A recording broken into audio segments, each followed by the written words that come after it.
Buenos días, bueno, hoy es 3 de abril 2025. Eso significa, señor Pablo Hernán, Se reinicia el juicio del expresidente Álvaro Uribe Vélez. Se va a hacer una recepción virtualmente de la declaración de un detenido, facilitando entonces la continuidad.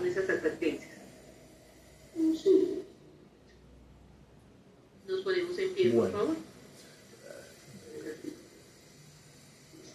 Señor Pablo Hernán Sierra García, indique las despachos si se compromete usted a decir la verdad en la declaración que va a rendir. Seguro. Gracias, nos podemos sentar.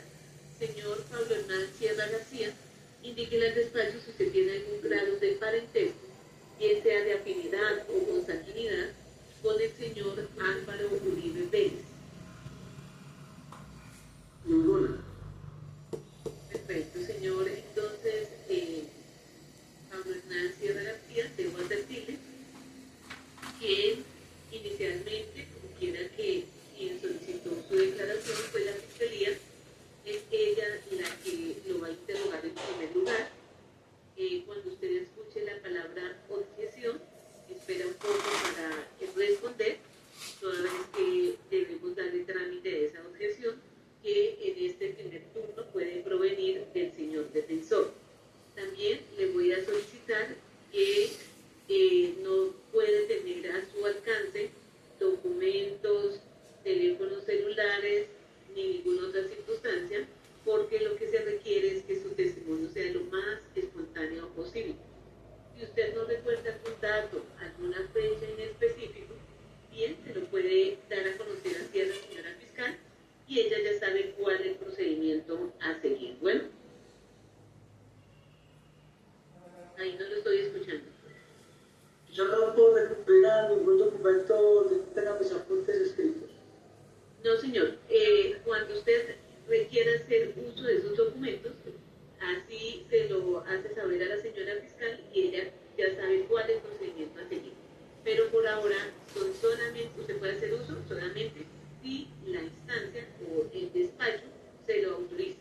Antes no. Bueno, doctor Franklin, para que por favor también le registre su asistencia en autos para garantizar y dejar constancia que se accedió y así mismo se le... El abogado de apoyo del defensor está en la cárcel estar presente, doctor Guevara. como garantía. Su señoría, muy buenos días. Muy buenos días.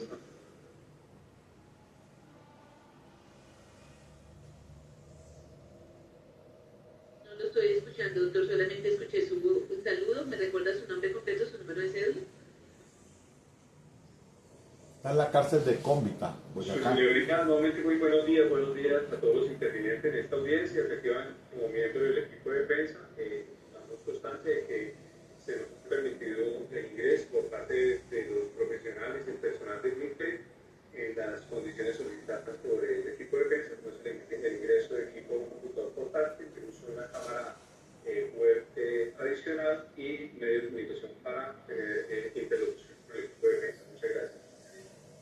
Gracias. El señor investigador que es de apoyo de la Fiscalía. También está el investigador de apoyo de la Fiscalía. Por favor. No, las garantías, toda vez que no pudieron llevarlo por motivos de seguridad, de forma presencial. El CTI adscrito a la Fiscalía tiene delegado de la Norte. Muchas gracias. Gracias. En esas circunstancias, entonces, señora fiscal, tiene usted el uso de la palabra. Gracias, la señora juez. Pablo Hernán, muy buenos días. Dígale a la audiencia su lugar de nacimiento. 28 de febrero del año 1977 en Barbosa, Antioquia. Edad actual. 58 años. Destinado usted. En Unión Libre hace 34 años con 2 hijas. Grado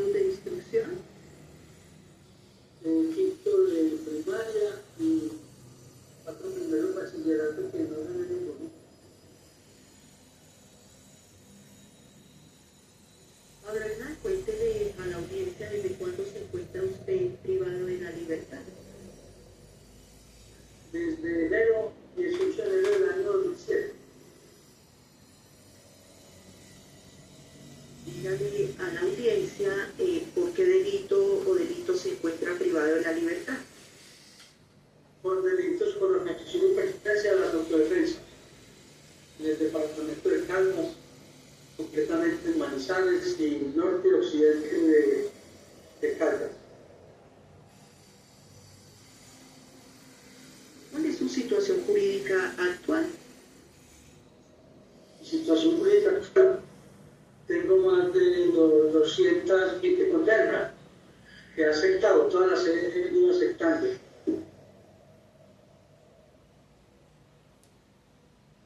¿A qué pena se encuentra actualmente condenado? ¿Cómo? ¿A qué pena se encuentra condenado? Pues le dije que tengo más de 220 condenas por hechos cometidos en Caldas, en 18 municipios. 220 condenas. Dígale a la audiencia los centros de reclusión en los que ha permanecido desde el 18 de enero de 2007.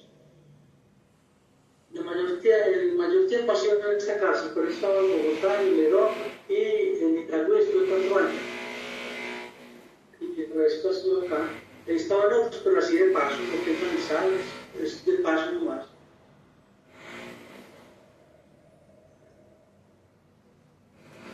¿Recuerda los periodos en los que ha permanecido ahí, en la penitenciaría de Cómpita?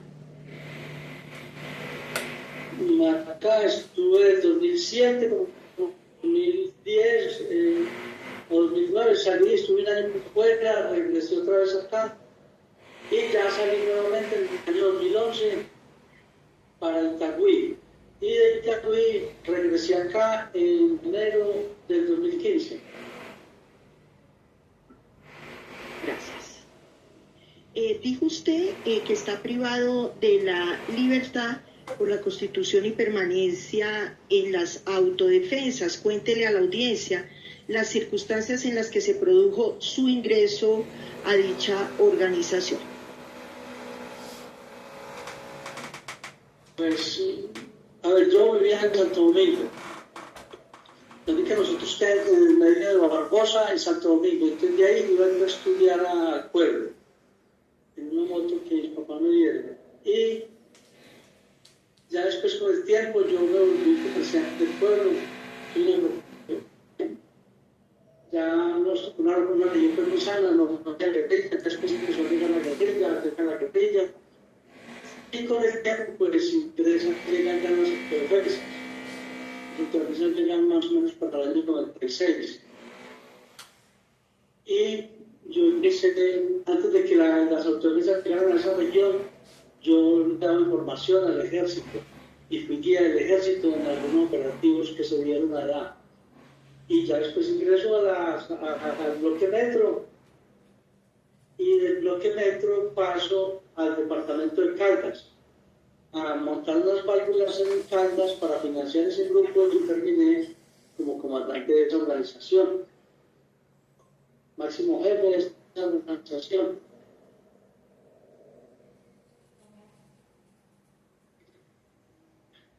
Gracias. Manifiesta usted que antes de ingresar a las autodefensas le daba información al ejército. Infórmele a esta audiencia si recuerda en qué tiempo era que daba información al ejército. Digamos del 90 al 95, que por ello vengo con un sargento Corrales, que era el comandante del pueblo de Santo Domingo. Por él me presentaron el comandante de las autodefensas. Me lo presentaron en el restaurante de Chocolo, que queda en la avenida La 70 de Medellín, cuando son en la zona rosa de allá de Medellín. Y resultó ser don Jairo Franco, alias J, que pues, nos conocimos desde adolescentes en el pueblo, y su familia, pues un tío de él fue casado con una tía mía, que ya murieron con los dos. Gracias. Dice usted entonces que en el periodo 90 al 95 prestó la colaboración al ejército dando información. ¿Qué tipo de información era el que daba al ejército? No, No, la información era de la región y vivía pues ahí, entonces uno ubicaba la guerrilla donde sabía que no estaban acampamentados, entonces uno iba para Medellín y de allá me venía con ellos, ya uniformado y con un fusil y pasamontañas. Llegamos al sitio a estado de guerrilla, a hacer operativo.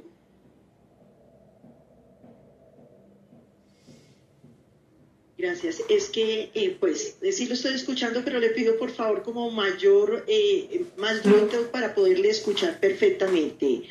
Por favor, Pablo Hernán. Perfecto. Dice usted que entonces daba información en la ciudad de Medellín. ¿A qué sector de Medellín concurría usted para dar esa información al ejército? Cuerpo brigada.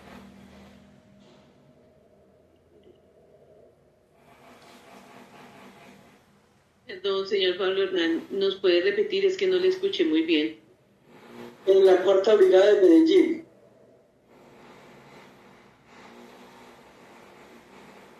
¿Con quién se contactaba usted allí en la cuarta brigada?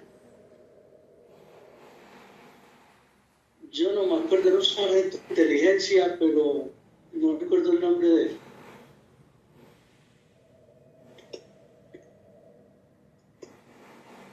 ¿Podría aclararle o ampliarle a la audiencia las circunstancias en las cuales le presentaron al jefe de las autodefensas, John Jairo Franco, alias JJ? ¿En qué circunstancias? Sí, de acuerdo con su respuesta en general anterior. Me lo presentaron porque que ya para que no le diera más información a las fuerzas militares, sino que ya la experiencia que ya había llegado a la región, y efectivamente así fue. Yo ya no voy a tener contacto con la fuerza pública y no con esa organización.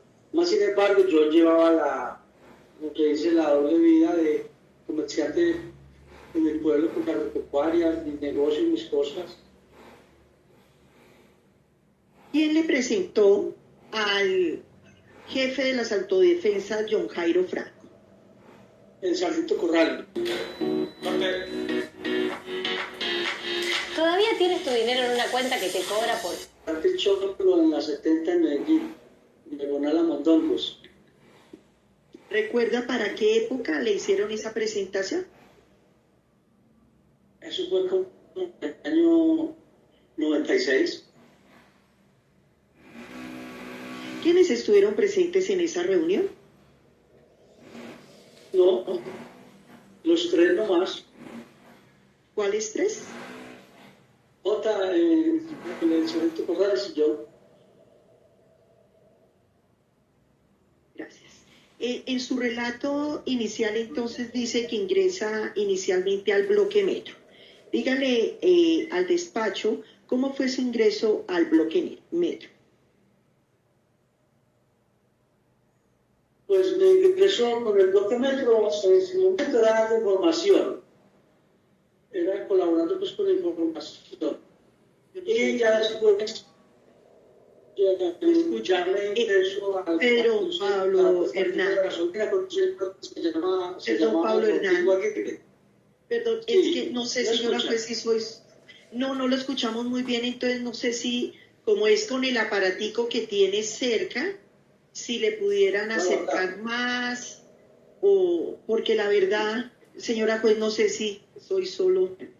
No, sí se escucha con dificultad. No sé, señores de Convita, si nos pueden colaborar. No sé si de pronto tienen un micrófono o algo que le ¿Cuánto puedan... puede ser de que está pesada? No, sí, se acuerda. ¿Señor? Su señoría, lo que sucede es que estamos viendo que continuamente aparece aquí en la pantalla que dice red deficiente. Parece ser que la señal de internet aquí del complejo es bastante regular. Vamos a consultar de pronto, ¿hay alguna persona? Pero al doctor Doctor Franklin, a usted sí le escuchamos perfectamente. No sé si de pronto podamos intercambiar los aparatos. Porque a usted sí lo Bueno, escuchamos por supuesto, perfectamente. señoría. Pues si escuchan bien desde el micrófono de mi computador, podríamos hacerlo entonces desde el equipo. Mejor. No sé si los señores de la guardia ven nos los permitan, pero la inconvenientes verdad de la sí lo virtualidad. escuchamos perfectamente. Bueno, Bueno, permítame entonces. Si no me escucho, está perfecto aquí, en este. No, es que desde el aparatico casi no.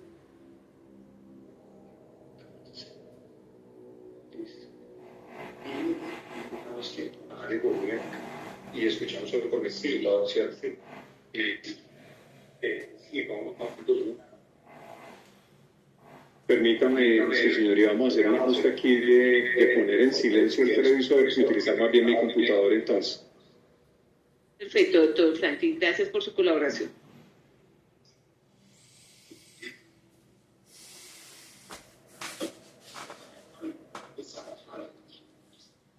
Su señoría, con su anuencia, si hacemos la prueba, a ver cómo.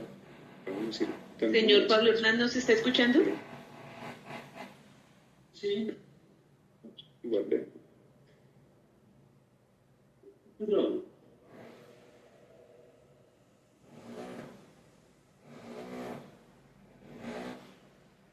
Iniciemos. Y señora fiscal, le repite la pregunta, a ver si de pronto. Pablo Hernán. O sea, podemos ver allá y igual el sonido. Listo. Apagado. Sí, lo apagamos. Pablo Hernán, a ver si lo escuchamos mejor. Mi pregunta era la siguiente. Usted manifiesta que ingresó al bloque metro. Dígale a la audiencia las circunstancias en las cuales ingresó al bloque metro. Yo ingreso al bloque metro en el año 98. Ya leyeron pues que ya ingreso y que se funda el cartel de la gasolina y estuve como hasta el 99. Y ya en el año 99 me trasladaron para Caldas. Entonces allá había un comandante, ese grupo de Caldas nace como bloque metro. Los primeros 30 hombres que llegaron al departamento de Caldas, concretamente al municipio de La Merced, fueron entrenados en la Escuela Corazón de Cristales o la Escuela Percherón y salieron caminando desde el Corregimiento Cristales de San Roque, municipio de San Roque, tardaron 2 meses en llegar al municipio de La Merced. Y ya con el tiempo ese comandante que había ya tuvo problemas y entonces lo sacan a él y quedé yo y ya fui expandiendo la organización y creciendo el grupo y lo expandí a 18 municipios, incluyendo Manizales, la capital. Ya con el tiempo de la implementación ya llegué al suroeste y monté otro grupo ahí en el suroeste antioqueño. Gracias. Por favor, centrémonos inicialmente en cuando usted ingresa al bloque metro, dice en el año 98 y estuvo en el 99. ¿A dónde ingresa usted al bloque norte, al bloque metro? Pues ya le dije en Cristales, porque Cristales era la base, primero fue la base de EDN, frente a Hernando López Argullado. Ya en la disputa, las autodefensas quedan con ese corriente. Que fue la base del ELN, después pasó a ser la base del bloque metro, ella ya se movilizaba todo, y ¿qué? Ya después al otro lado para Caldas, ahí están las válvulas de combustible para financiar el grupo que apenas iniciaba en Caldas. Y al poco tiempo, en meses, de yo haber llegado, el comandante que había pues salió, lo trasladaron para otra parte y quedé yo. Y ya después con la guerra del bloque metro que tuvo con todos los otros bloques, en el auspicio del gobierno, yo autónomo de esa organización, de ese grupo, y pues, ya no me habían matado, que fue con todo. Entonces, el Pipita se convierte en una fuerza aliada del bloque central Bolívar, manteniendo yo la independencia en lo político, en lo militar y en lo económico, pero siempre fue una fuerza aliada del bloque central Bolívar, que lo propusieron 33 frentes de guerra, con presencia en 11 departamentos, en 1.500 hombres fusiles. Gracias, Pablo Hernán. ¿Quién era el comandante o los comandantes cuando usted ingresó en el año 98 al bloque metro? En ese entonces ya era, el comandante era doble cero, era J. Arboleda. En su momento el primer comandante antes que todo fue Arias Pino, que fue el que llegó a romper la zona, a esa región del nordeste, concretamente en los municipios de San Roque, Santo Domingo, Cisneros, Yorumbó, Maceros, esos pueblos de ese entorno ahí. Gracias. ¿Recuerda el nombre de doble C? Pero Rodrigo García, él era un abogado, teniente retirado del ejército y perteneció a los Pepes, y fue de la Casa Castaña. De Arboleda. Arboleda se llamaba, no recuerdo, el apellido Garcés, ese es el apellido de él. Gracias. ¿Cuáles fueron las actividades que usted desarrolló como miembro del bloque Metro en los años 98 a 99? Señoría, objeción. La Fiscalía ha venido realizando una serie de preguntas que no tienen ninguna pertinencia respecto de este juicio y los hechos de este juicio. Yo pediría pues concretarnos a la misma pertinencia que argumentó la Fiscalía y el objeto de prueba por el cual fue permitido o decretado por su despacho el señor Sierra.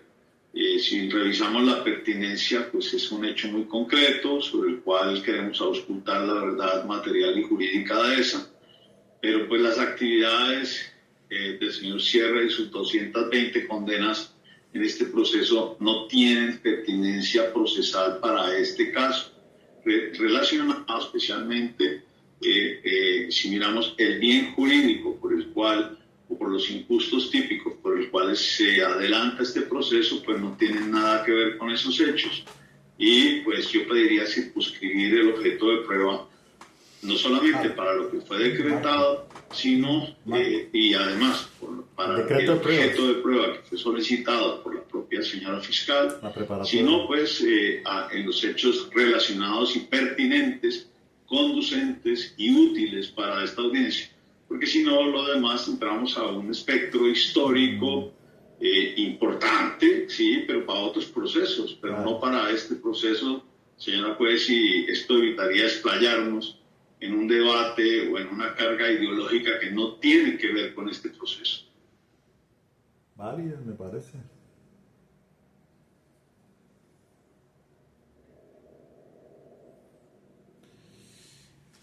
Ir al grano, ¿no?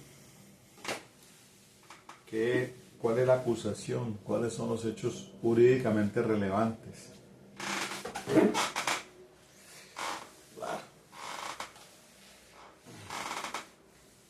Contexto histórico del nacimiento de las autodefensas y de la que él hizo parte, pues esos son hechos que se necesitan. No hay lugar a la objeción, ya revisada la pertinencia por parte de la Fiscalía adicional.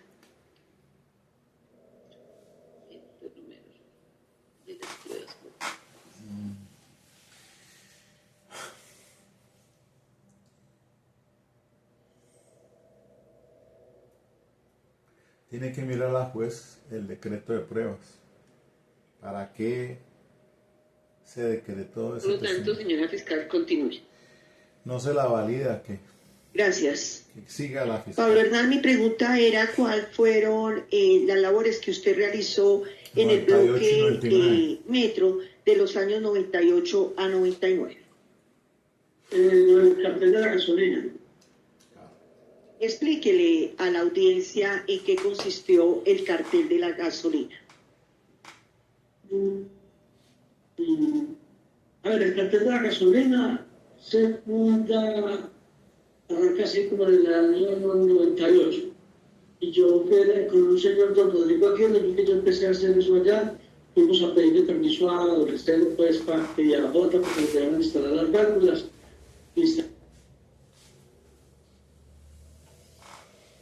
Válvulas. ¿Qué pasó? Que congeló la imagen. válvulas en el arqueólogos que quedan en San José de Luz, de una válvula que queda en los predios de la hacienda de Guacharacas, de los presidentes Uribe, y por Santo Domingo. Y eso semanalmente se llenaban 12, 15 carrotanques, 3 veces a la semana en el promedio más o menos. Y se distribuían para todos los municipios del nordeste de Roma. Era obligación del propio metro que las bombas compraran el combustible. Se obligaba a los dueños, tenían que comprar el combustible para poder financiar la organización. Ya. Hacienda Guacharaca. Dice usted que instalaban válvulas. Explíquele a la audiencia qué es instalar válvulas. Instalar válvulas es encontrar el tubo de petróleo que viene desde Puerto Berrío, desde Barranca Bermeja, llega a Puerto Berrío, de Puerto Berrío llega a Cisneros, Cisneros llega a Medellín, de Medellín llega a La Pintada, de Pintada llega a Manizales, y de Manizales llega a Pereira y a Cali, ese mismo producto. Y por ahí pasa CPM, pasa gasolina y pasa JP, que es el combustible para los helicópteros. Y instalar una válvula es encontrar el sitio adecuado donde se pueda perforar el tubo. Eso ya se con soldadura, el níquel y ya lo otro es manual. Y ya, eso es un trabajo rápido, ya se instalan son mangueras. Un carrotanque de 3.000 galones se llenaba en 6 minutos. Una tractomula de 10.000 galones la llenábamos en 12 minutos. Ese trabajo se hacía en la noche. Mencionó usted en su respuesta, en una de las respuestas, al señor Rodrigo Aguirre. ¿Quién es el señor Rodrigo Aguirre? El señor Rodrigo Aguirre fue un ingeniero, constructor que tenía contratos con municipios del nordeste. Y por medio de ese hicimos las válvulas, él se encargaba de la logística y yo me encargaba de llegar pues a encontrar el tubo donde se podía instalar la válvula. Y era el que había el mercado en la gasolina. Y trabajábamos con un porcentaje para la organización y un porcentaje para nosotros dos. Y ya después, don Rodrigo, como dicen dicho, se volvió a los ladrones, se resultó disparar unos plátanos, la organización los declaró identificar. Yo me fui a Cristal, ya me entregué, yo no tengo manejo, lo que tengo, bueno, expliqué toda mi participación. Y ya Rodrigo me dijo que lo entregaron, y yo le dije a Jota, pues Jota paisano, familiar, y todos allá, pues yo tenía una reputación allá en la organización por mi papá, que fue un hacendado panelero, porque yo había hecho pues política en Santo Domingo, había sido candidato a la alcaldía en el año 94 para cuando el presidente Uribe se presentó a la gobernación de Antioquia. Entonces yo tenía pues buena reputación en la región. Así fueron todos los hechos. Gracias. Dice usted que existía un porcentaje para la organización y otro para ustedes. Díganle a la audiencia qué porcentaje era para la organización. El 60 y el 40 para nosotros. Entonces don Rodrigo, que no acaba de contar la historia, don Rodrigo Aguirre lo cogieron, yo sé que él cometió unos hechos graves, se utilizan a mí para pegar. Perdón, no nos está escuchando, se entrecorta. Nuevamente, su señoría, parece que el mensaje de red inestable. Permítame, a ver si. No hay forma de mejorar la red, ¿cierto? Con el ingeniero del sistema. No, o sea, eso es lo que da el internet. No, y aquí es que ni con los datos. ¿Cuándo con esto qué? No, el tema es más de datos del dispositivo, es un tema de datos, no es tanto de micrófono, sino es un tema de datos. Queremos saber de pronto, don Juan Carlos, Pablo Hernán, si está activado el aparatico que tiene ahí al lado, a ver si de pronto ya mejoró la señal ahí. ¿Me escucha, doctora, por acá? Sí, ahí lo escuchamos. Bueno, Entonces le sigo la historia de don Rodrigo. Entonces don Rodrigo un día tenía una novia en el municipio de Cisneros, que queda más o menos a 1 hora de distancia de Cristales, y llegaron allá y lo cogieron y llevaron a le hicieron el juicio y lo mandaron matar con alias Pescado y otros pues escoltas de Jota. El señor lo mataron a punta de martillo, le echaron una botella de aguardiente en la boca pues y lo echaron a arrancar el carro de él para que pareciera como un accidente de tránsito y así quedó, que se rodó por allá en la carretera borracho, pero realmente a él lo mataron a punta de martillo las autodefensas. Gracias. Dígale a esta audiencia qué personas estaban a su cargo para este cartel de la gasolina en ese 98-99.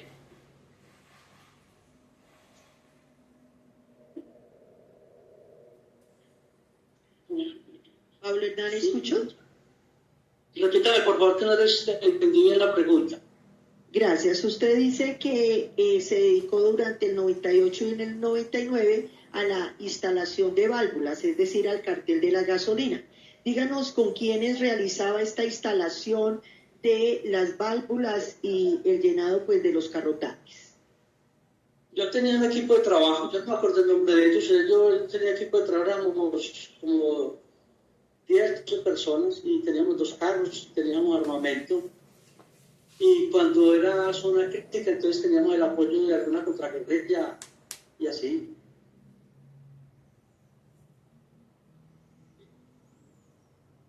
Refirió usted que instaló válvula en la hacienda Las Guacharacas. Dígale a la audiencia si recuerda para qué época hizo la instalación de esas válvulas. Hizo que ha sido final 98 o principio 99. Esa válvula ya no duró mucho tiempo, pero sí se alcanzaron pues a sacar tanques de allá, porque esa válvula allá con el tiempo la sellaron, eso ya está en prueba, ese tubo de allá no se va.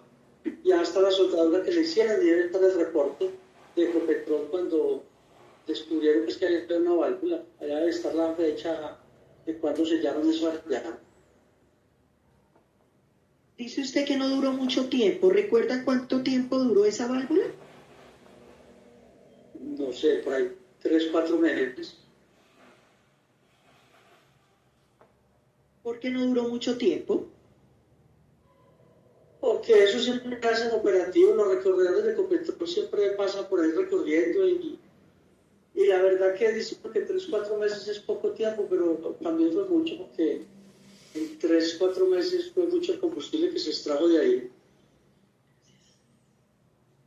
¿Por qué decidió la organización instalar esa válvula en la hacienda Las Guacharacas? Porque había la facilidad para tanquear los carros, para llenar los carrotanques. Esa válvula, el tubo pasa ahí a la ribera del río Nus y cerca ahí pegaba la autopista, entonces verdad no entran los carrotanques un poco ahí donde está la ribera pues, del río Nus. Y ahí los llenábamos en la noche y ya con los carros de la autopista que pasaban no veían que yo estaba ahí. Porque eso era hacia poquito, no muchos metros tampoco, porque eso no es lejos, eso es cerca de la autopista. Para la instalación de esa válvula en la hacienda Las Guacharacas, ¿sabe a quién se le pidió autorización por parte de la organización a la que usted pertenecía? No, nosotros no pedimos autorización si éramos nosotros allá. No escuché la respuesta, doctor. Que nosotros no pedimos autorización, doctora, pues a nadie. El Estado era la autodefensa, el bloque metro era el que mandaba en esa región.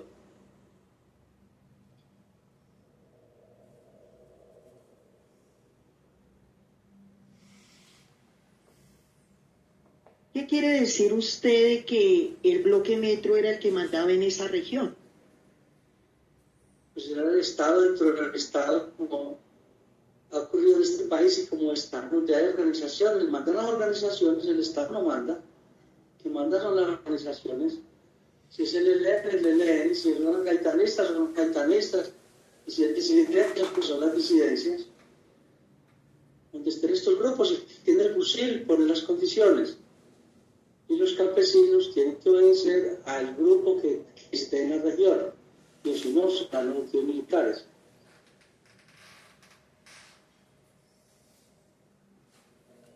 Dice usted en una de las respuestas iniciales que la hacienda Las Guacharacas era de la familia Uribe.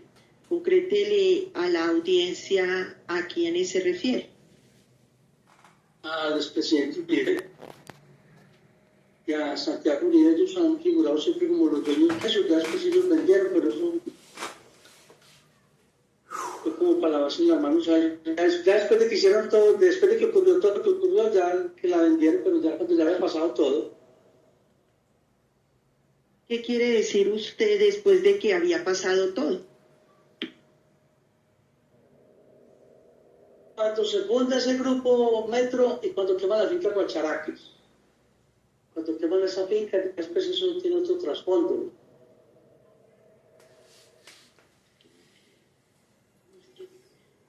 No, la verdad, don Pablo Hernán, si repite la respuesta porque no queda clara, no sé si vocalizar mejor o acercarse. Gracias.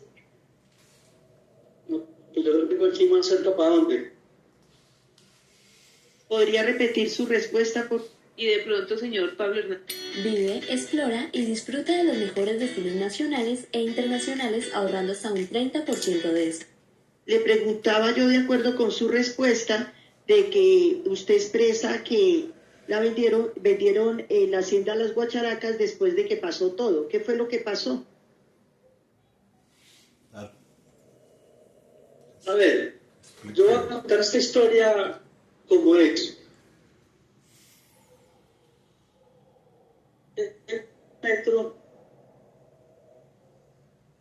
se funda más o menos en el año 96. ¿Por qué surge el bloque Metro? ¿Y por qué quema la finca Guacharacas? La finca Guacharacas tiene dos floreros, la quemada esa hacienda tiene dos floreros de Llorente, como se dice. El uno fue porque el hermano del presidente Uribe, Santiago Uribe, tuvo unas palabras con Darío Granda, alias Gigante, que era un minero, que estaba explotando la ribera del río Cruz, ahí pegadito al tubo de Ecopetróleo. Entonces no lo dejaron más explotar eso, pues estaba haciendo un daño ecológico, lógicamente. Pero entonces Darío Granda ya se mete a la guerrilla, al ELN, al frente Bernardo López Arroyave, al mando de alias Juan Pablo. Entonces, ya Juan Pablo, ya ese es un florero de Llorente, ¿cierto? Y el otro florero de Llorente es que en el año 1995, en diciembre, secuestran a Byron, el comandante del frente Carlos Salinas Buitrago, el que mandaba por la protesta de Medellín, Bogotá. A Byron lo secuestran y lo llevan a una finca que queda entre la Unión y la SEA. Después de ahí lo trasladan a los campamentos de Carlos Castaño. Y resulta de que hubo un intercambio de un señor Márquez, apellido Márquez, no tengo el nombre, yo lo tengo ahí, apellido Márquez, y una señora Marta Valero, que era accionista de Laboratorios Becol. Y de que en el helicóptero de la Gobernación de Antioquia se dio el intercambio. El helicóptero de la Gobernación de Antioquia recogió a Byron en el campamento de Carlos Castaño, quien fue el que lo tuvo allá y lo entrevistó, pues, y hizo, como se dice, el juicio, y es el que organiza el intercambio. Y ese helicóptero de la Gobernación lleva a Byron al corregimiento Santa Ana del municipio de Granada, territorio Apache del ELN, y ya liberan los dos secuestrados, el señor Márquez y la señora Marta Valero. Entonces, esto fue en diciembre del 1995. Y el 31 de mayo de 1996, creo que es la fecha en que queman la hacienda de Guacharacas, roban los caballos allá y matan al... Se congeló.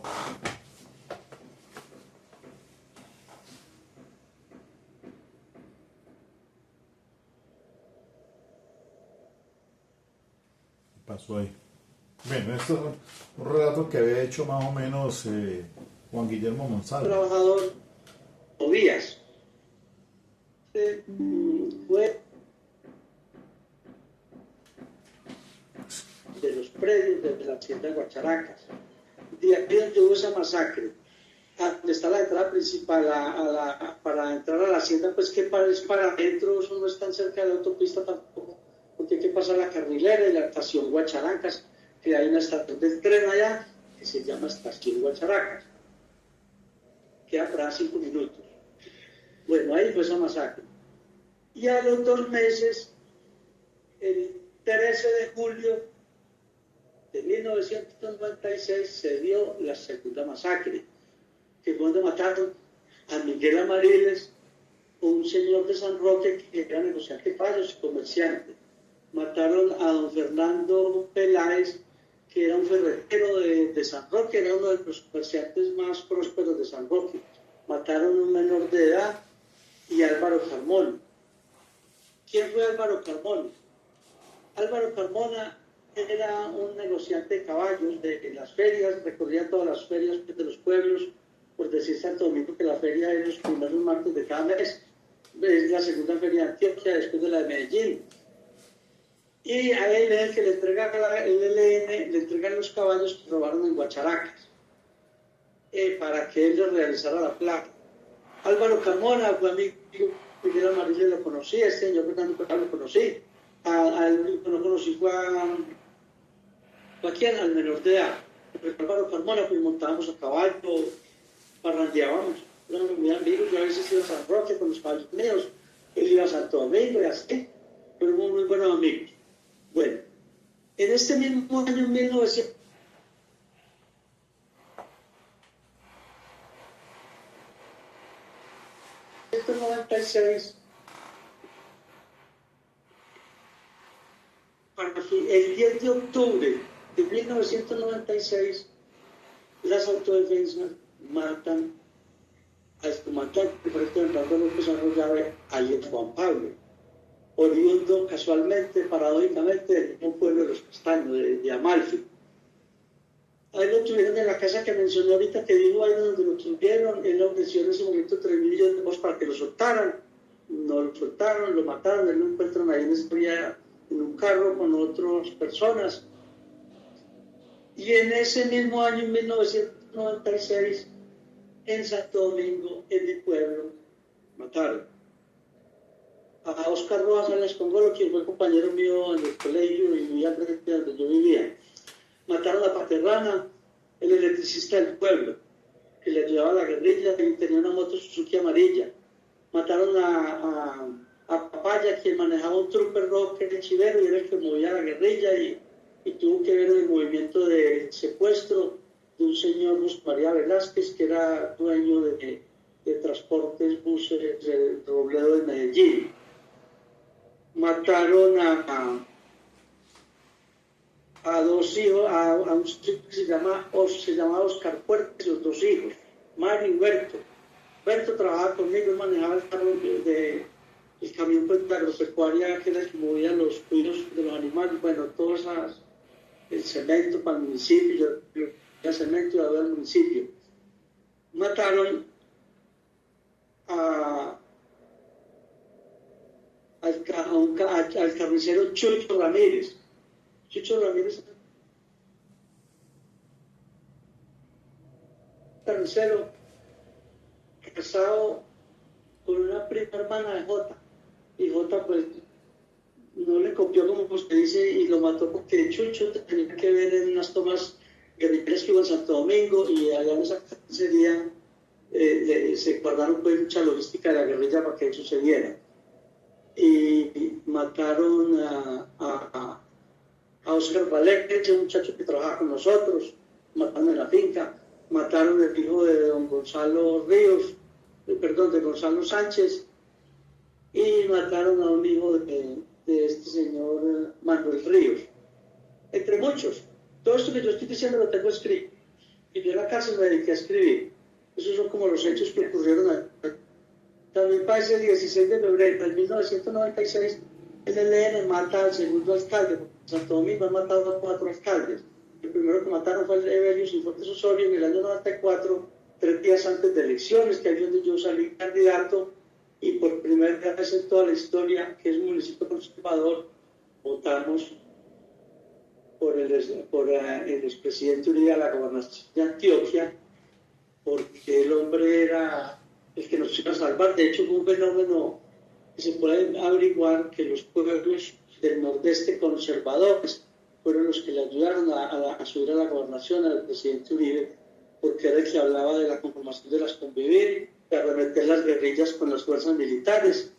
Y de hecho todo se cumplió en el tiempo que el expresidente Uribe fue gobernador. Pues prácticamente el bloque secreto de Bernardo López Arroyave fue exterminado con todos sus comandantes de mando, como fue Manuelito, Gonzalo, Rolando, entre otros, y más de 200 integrantes. Prácticamente ese grupo fue exterminado todo entre el año 96 y 97. Gracias. Usted manifestó también en su respuesta que el expresidente y su hermano Santiago Uribe vendieron esta hacienda La Guacharacas para lavarse en las manos. ¿Qué quiere decir usted con esa expresión? Pues porque ellos, como yo estuve Objeción, señoría. Objeción, señoría. Retardado. La fiscalía, de una manera, lo digo por respeto por la señora fiscal, pero no encuentro mejor palabra, pero de una manera velada, lo que le está pidiendo al declarante es una opinión. Porque evidentemente él no puede conocer el motivo, el componente subjetivo de una persona en una venta tal y como lo describe.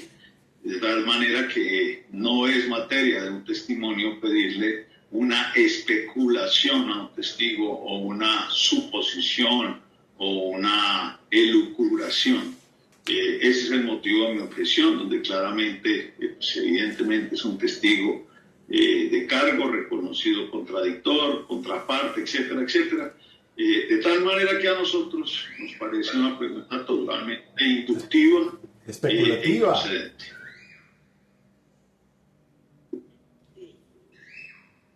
La pregunta concreta de la Fiscalía es, gracias. Usted manifestó también en su respuesta que el expresidente y su hermano Santiago Uribe vendieron esta hacienda, Las Guacharacas, para lavarse las manos.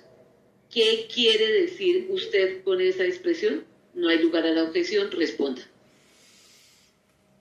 Por todos los hechos que ocurrieron allá, que Juan ya ha narrado, y por los hechos que ocurrieron, y como yo tuve un juicio con el expresidente Uribe, porque ellos me denunciaron por calumnia, lo cual yo gané en primera y en segunda instancia. Entonces ahí ellos demostraron de que no, que ya esa finca ya no era de ellos, que no sé qué. Eso fue lo que quiero decir. Quedó la respuesta. No sé si, señora fiscal, señora juez, la verdad no entendí toda la respuesta, entonces Pablo Hernández sí vocaliza más como le ha pedido la señora juez, si podemos tener acceso a su respuesta. Pues lo que quiere decir él es que ya el expresidente No sé si y el hermano le pudieran colocar unos libros o algo sobre ya no tenía nada para que que ver le con esa quede finca. más cerca ese dispositivo. Pero que es se una, mueve. es una respuesta, es una respuesta que no... No sé, señor dragoniante que está ahí con el señor Deja en el aire, en la Pablo nebulosa, Hernán, cosas. como para que le acercaran más el dispositivo que transmite su voz, porque la verdad... Vamos a ver, ¿quién está acá? ¿Ah?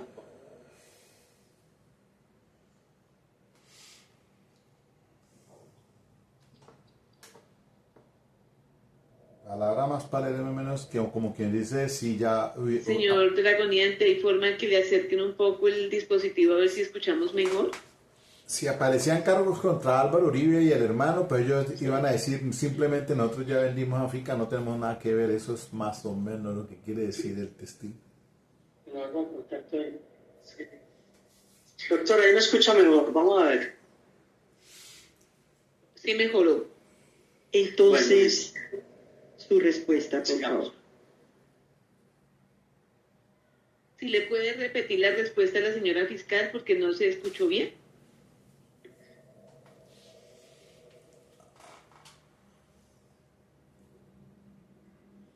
Señor Pablo Hernán. Sí, ahí le estoy escuchando ya bien. Repítame la pregunta, por favor, ¿no? Ya. Muy bien. Ya, doctor.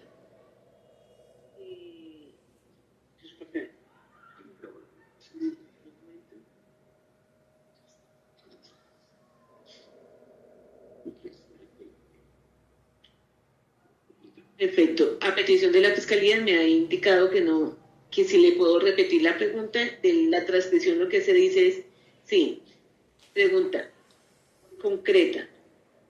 Gracias. Usted manifestó también en su respuesta que el expresidente y su hermano Santiago Uribe vendieron esta hacienda a las Guacharatas para lavarse las manos. ¿Qué quiere decir usted con esa expresión? Esa fue la pregunta que fue objeto de la objeción y que no prosperó. Proceda, señor Pablo Hernán. Por los hechos que ocurrieron allá en esa finca, pues para nadie sabe en secreto que esa finca fue el asentamiento del primer grupo paramilitar que llegó allá, que fue al mando de alias Filo, que tenía 30 hombres, y en su momento el jefe inmediato de esos 30 hombres, que era alias Filo, era Luis Villegas, era el jefe máximo de esa organización, quien el presidente Uribe en el año 1996, 18 de noviembre, resolución 42378, fue la personería que le dieron a la Convivir el Cóndor, autorizada por el presidente Uribe siendo gobernador de Antioquia.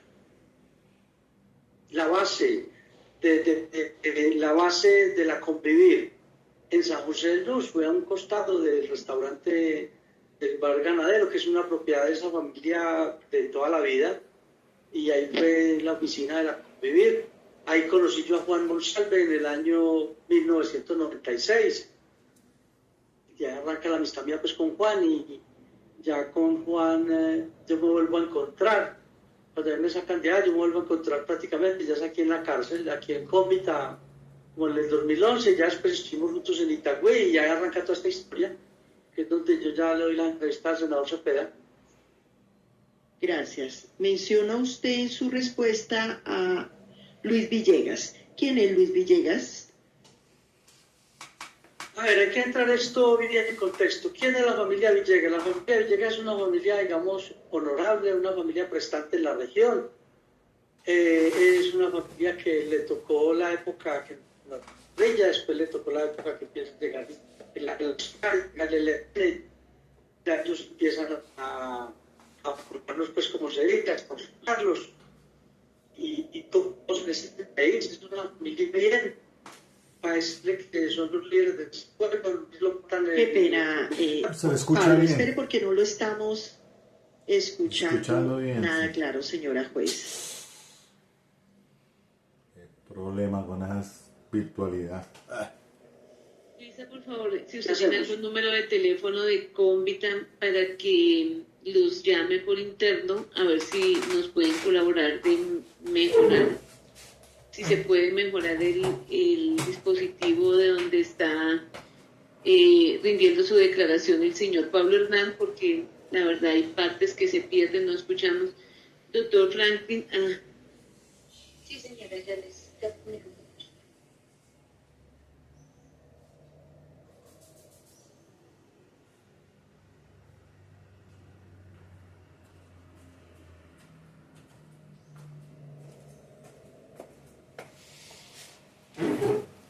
Esto se está poniendo color de hormiga.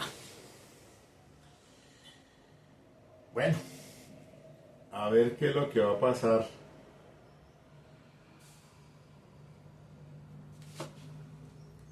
¿Qué tipo de responsabilidad le indicará entonces a la familia Uribe este es paramilitar? ¿Sabían o no sabían entonces de la existencia de ese bloque allí en la zona de la hacienda Guacharacas? ¿Qué conocimiento tenía Álvaro Uribe y Santiago Uribe? ¿Cuál era su ayuda?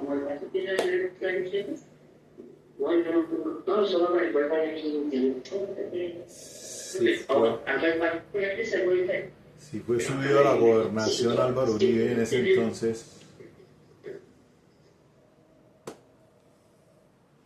¿qué incidencia tuvo entonces o respaldo frente a esos grupos allí asentados, esos 30 hombres al mando de ese guerrillero?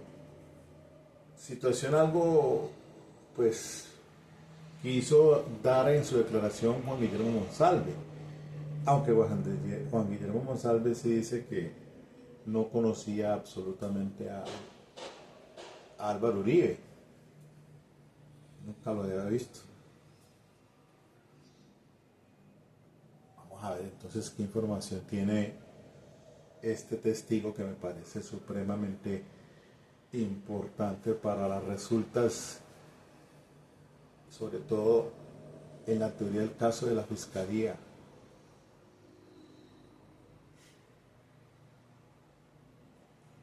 Puede ir esto cogiendo otro camino o enderezándose en contra de Álvaro Uribe. Esperemos a ver qué dice el testigo a las preguntas de la Fiscalía. El doctor Lombana, la verdad lo veo muy flojo. Hubiera sido mejor hasta Juan Felipe o el propio Jaime Granados. Yo al doctor Jaime Lombana no lo veo muy bien en el manejo de las objeciones. Falta ver ahora con el contrainterrogatorio. Por ahí días pasados lo vi en un contrainterrogatorio. Creo que le tocó el caso Mancuso. Y ahí también lo vi pataleando. Sí, él estuvo en el caso de Mancuso, que también fue virtualmente. Miren, es que lo que dio pie ayer a toda esa discusión de controversia de esto virtual, si esos testigos que están amenazados para que lo permitieran, y que Juan Felipe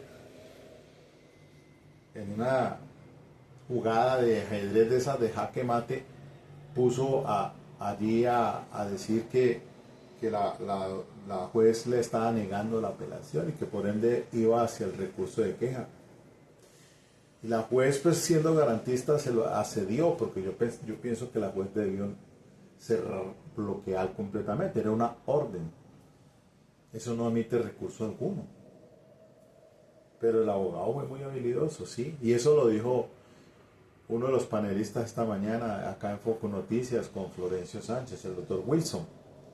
Él lo dijo. Escuché hablándolo que había sido una jugada maquiavélica, una jugada de esas que ponen jaque, y la juez pues ella permitió que fuera en queja esto, que ahora estamos esperando a ver qué va a decir el tribunal sobre ese recurso de queja interpuesto por Juan Felipe. Claro, yo he sido un contradictor de este sistema virtual en juicio oral, pero hay sus excepciones. Miren ustedes toda la complicación para escuchar este testigo allá en Cómbita, que permitieron los abogados, sí, pero que estuviera presente el abogado que está allí de suplente o que está de apoyo, y lo mismo el investigador del CTI, de la Fiscalía. Lo mismo va a pasar con ese testigo de Palmira, que no será mañana, sino por allá el lunes siguiente, el 8 de abril. Mañana hay unos testigos allí, dos están en la cárcel, eso sí, para que los trasladen. Uno está hasta en La Dorada, Caldas, creo que ya también tienen que traerlo. Y uno que por ahí está en libertad y dijo pues que no, virtualmente, pero la juez sí le dijo no señor, haga todo el esfuerzo de irse hasta Bogotá por lo quemado. Entonces, tiene sus bemoles el tema de la virtualidad. La Corte en esa sentencia 134 del 2023 pues dice que en lo penal debe ser presencial, salvo algunas por ahí excepciones. Yo sé que eso es cierto, pero en un caso que tuve de feminicidio, recientemente me pasó eso y la juez permitió que a petición del fiscal el perito médico forense fuera virtual y yo me opuse. Dije, pues es que estamos en un sistema que debió haber ido al Palacio de Justicia porque mejor de dos mundos, ese perito y la cerveza. Prueba la nueva ese perito estaba disponible, no había ninguna razón para que no fuera. Cualquier momento. No se Pero la recomienda juez ni para menores de edad. 0.0 contenido adujo que no, que por el principio de concentración, situaciones de esas que los jueces cometen muchos atropellos. No voy a decir que todos, pero sí. Allí en ese caso mío, el feminicidio, ¿por qué razones me dejó meter a ese tipo al perito virtualmente? Al hijo de la señora también, de la presunta víctima, también lo metieron virtualmente. Y claro, uno alega, uno se opone a eso y los jueces parados en la raya, no, que es que virtual. Bueno, al menos en este caso hemos visto de todo eso. Esperemos entonces, yo creo que la decisión del tribunal sienta un precedente jurisprudencial como criterio de orientación para este tema de la virtualidad, porque allí debe aparecer algo, sobre todo incluso sobre el tema de si son órdenes o son autos, pero yo diría que claro, frente a eso, a esa situación, pues se maneja como una orden, no como un auto, porque si no eso seguía de apelación en apelación y cada rato eso para el tribunal pues entorpece un caso de estos donde sí debe estar concentrado. Si se pudo comunicar con Cómbita. El principio de mediación. No, doctora, la subdirección no está contestando.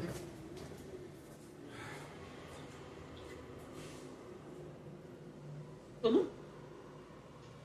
No, doctora, no me han contestado de la subdirección, que es con el que tenía contacto. No me ha contestado, no me ha atendido las llamadas ni los mensajes.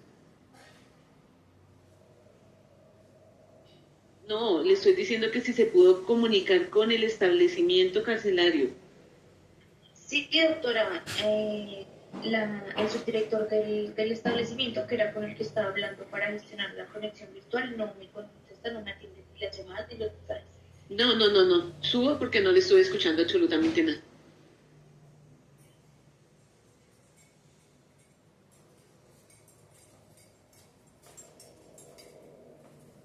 Señora juez, de pronto si se pudiera llamar al doctor Frank.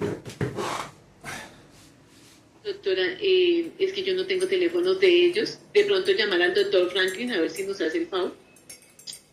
El policía judicial, a ver. Gracias por la sugerencia. Es una buena forma de podernos comunicar, ya que Cómbita creo que no nos contesta.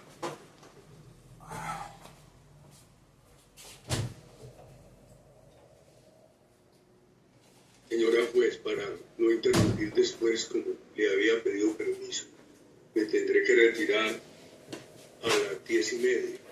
Si usted en ese momento nos permitiera 5 minutitos para tener yo una conversación telefónica con el doctor Jaime Lombana.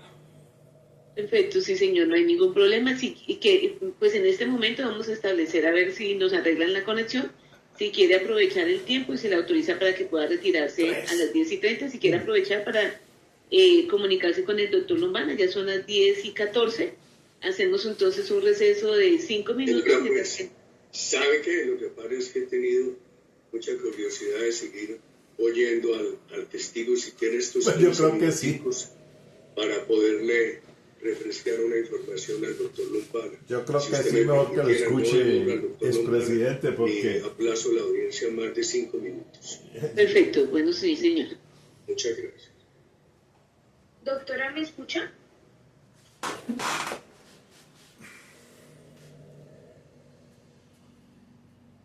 Bueno, el partido de ayer, ¿no? Contra el Racing. Y el próximo martes Ya le el dije, Doctora Sosi ya me estaba hablando. contra Sí, Corinthians. ya le dije a Luisa que subiera. Creo que la señora fiscal tiene comunicación con el director para que ustedes hablen con él, por favor.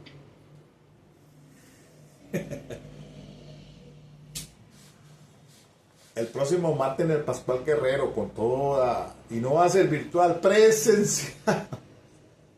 Voy por mi boletica ahora para orientar al menos, vamos a ver. Contra el Corinthians. Anoche de partidazo, el Racing no tiene nada. Ese Montevideo, pero los muchachos con Quinterito, con todo el grupo de esos muchachos, Carrascal, Vanegas, bueno, todo muy buena jugada, buen equipo. América está arriba, estamos primero del grupo incluso, ganamos acá al Fortaleza. Bueno, toca hacer así un poquito de aquí, alternando, poniéndole a esto sabor. No todo puede ¿Quieres ser aprender tan estrategia y corrigido. análisis probatorio en casos de violencia sexual? A ver, Inscríbete al entonces, tercer seminario virtual para la hagámosle defensa un de poquito acusaciones de estas violencia sexual, propagandas organizado de- por el Centro de Especialistas Forenses Aníbal Navarro. Las propagandas de Florencio. Bueno, las propagandas le pagan a Florencio. Hola, qué libro tan bueno, tan bueno. El detective Philip Maslow. Ya estoy cayendo en el largo adiós. Al fin se da cuenta de que quien asesina es una dama por celos. Tiene dos muertos encima y ella termina suicidándose. Un caso supremamente, hasta que lo termino, no como 3 capítulos, pero buena la novela negra. Esta es un bestseller americano, de este Raymond Chandler. El señor Lennox, harto de consentir los caprichos y las aventuras de su rica y hermosa mujer, la mata. A continuación se esconde en un pueblito mexicano y acorralado se suicida. Lennox se suicida, presuntamente. Pero Marlowe, el detective, conocía al hombre y sabía que algo no encajaba en esa historia. Además, había demasiada gente influyente dispuesta a interpretar el caso a su manera y a mantener alejados a los investigadores. Pero vamos a ver que como que ya...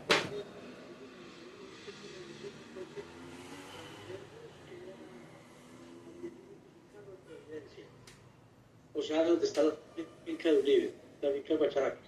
10-15 minutos máximo, pues, queda de distancia para ubicar dónde queda el corregimiento San José de Luz y dónde queda la hacienda Guacharacas, que queda en toda la vía principal que va desde Medellín a Puerto Berrío.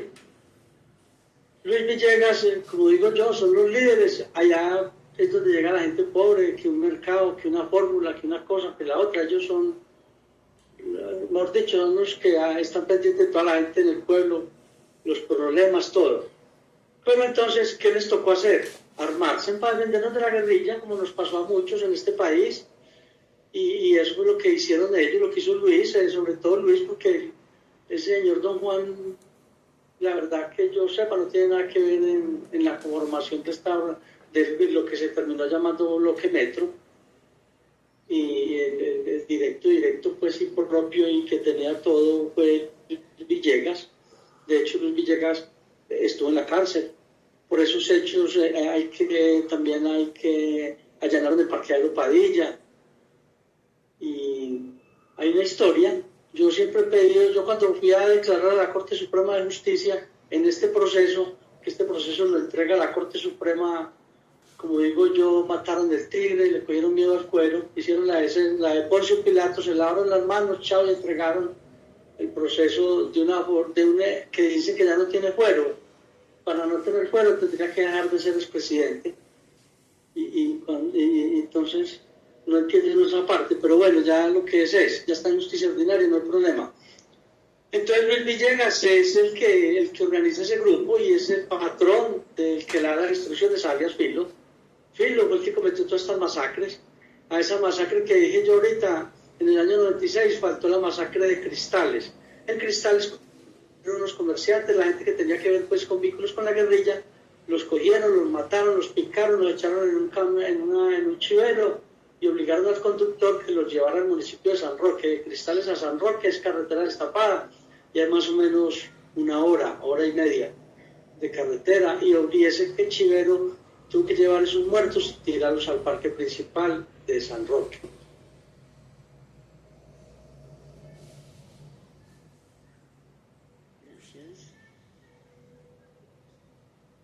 Mencionó usted en una de sus respuestas también al señor Juan Monsalve. Dígale a la audiencia las circunstancias en que lo conoció, dice usted, en el año 1996. Yo conocí a Juan allá en la oficina de la Convivir, ahí en el Bar Ganadero, que es a un costado. De ahí está el restaurante y a un lado había una oficina ahí pequeña. Ahí era el sitio de reuniones, ahí era el sitio de encuentro de filo, de todos, de ese grupo. Ese grupo fue un grupo muy móvil, alias Filo. Fue el que cometió todo, fue el que rompió la zona, como se dice. El bloque metro lo conformaron dos grupos paralelos. El grupo de urbanos que estaba al mando de alias Arboleda, que Arboleda lo mataron en el nordeste antioqueño no hace mucho. Y Arboleda, la oficina de los urbanos, como se llama, quedaba en una casa en el municipio de Bello, en el barrio central de Bello, que queda a 3 cuadras del parque principal de Bello, ese barrio. Y de ahí se desplazaban. Bello es la puerta del nordeste, lo que es ver la salida para el nordeste, y Barbosa, más concretamente es Barbosa, la puerta del nordeste. Y de ahí venían a esos municipios ya con el objetivo, y salían a urbanear y a matar, y volvían otra vez al pueblo, a Bello. Esos fueron los dos grupos paralelos. Gracias. Dice usted que conoció a Juan Monsalve en la oficina de la Convivir. Dígale a la audiencia dónde queda ubicada esa oficina. Ya, doctora, lo dije, queda en el Bar Ganadero, que aún es propiedad de esa familia, a un costado, en toda la autopista, en toda la vía principal está ese negocio. ¿A un costado de qué? De la vía principal, eso es el sector ahí. ¿Vía principal de dónde? ¿En qué municipio? Hay varios restaurantes y hay bombas de combustible, ahí es un paradero de los carros. Bueno, ¿y por qué conoció a Juan Monsalve en esa oficina de la Convivir? Porque yo bajé con J desde Medellín, bajamos en un Toyota que tenía, un Toyota rojo, un macho, no el Carevaca, sino el Toyota macho de los viejos. Y para ese entonces yo llevaba una información y me desplacé con Filo hasta el municipio de Santo Domingo. Eso fue no hablar de viaje, pues, porque eso de ahí a Santo Domingo está retirado, a hacer unos operativos para donde yo sabía que estaba la guerrilla. Ahí fue donde yo conocí a Juan, en el año 96. Dice usted que una vez conoció a Juan Monsalve, entablaron una buena amistad. Explíquele a la audiencia esa relación que tenía usted con Juan Monsalve. Pues buena amistad, porque yo salía mucho allá al corregimiento y a Providencia, y yo me recorría todo eso en moto, y ellos también, entonces hicimos buena amistad. Y resulta que un hermano de Oscar tuvo un problema con un jefe de la autodefensa, y a él le pegaron unos tiros en Providencia. A Oscar lo dejaron casi que por muerto ahí, nadie lo recogía porque el problema había sido con alguien de la organización. Entonces yo pasé tarde, la noche, tal vez 1 o 2 de la mañana, y yo lo recogí en el carro y lo llevé al hospital. Y entonces de ahí viene pues como una buena amistad con Juan. Yo a Oscar no tuve amistad con él, la verdad que no. Gracias. Me saludo y ya. Perdón, doctora. Señor procesado, ya son las 10:24. Hacemos el receso para que usted pueda dialogar con su abogado y se pueda retirar a las 10:30. Se lo agradezco mucho, señora juez. me perdona, quisiera estar aquí hoy. Yo le había anunciado unos compromisos que tengo muy delicados, pero seguiré intermitente, señora juez, y le voy a aceptar estos minuticos que le agradezco mucho para conversar con el doctor Lombana, señora juez. Muchas gracias. Bien, entonces para garantizar que el señor procesado y que efectivamente desde con antelación nos había anunciado el deber de retirarse a las 10:30, entonces decretamos un receso de 5 minutos, son las 10:25, además para que el señor procesado pueda dialogar previamente con su abogado. Continuamos 10:30. Gracias, señora juez.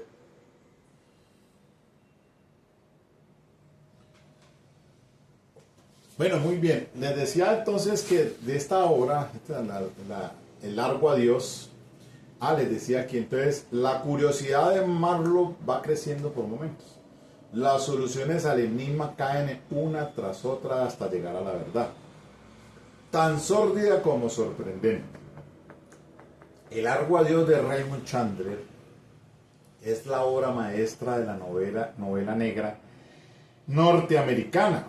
El protagonista Marlowe muestra las facetas profundamente humanas y a veces contradictorias de un hombre tan duro como tierno, tan implacable como indefenso.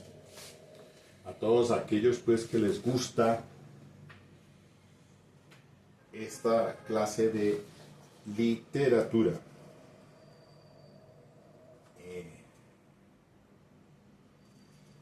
se llega, prácticamente estoy por la parte donde pues se esclarece o ya se empieza a determinar que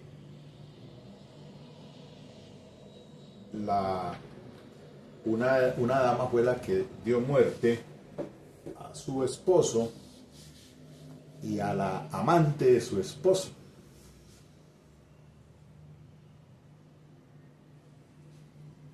Y allí pues entonces se da esto del finalmente largo adiós y cómo el detective quiere que esto se dé a conocer a la luz pública, porque él resulta enredado inicialmente en la muerte de Lennox.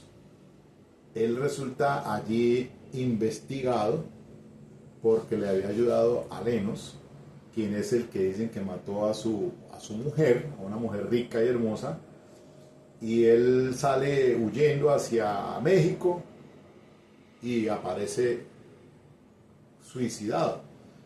Pero el detective entonces es investigado porque pues, al parecer dicen que él había permitido, ayudado a este señor Lennox a que huyera de la justicia, pero en realidad no era así.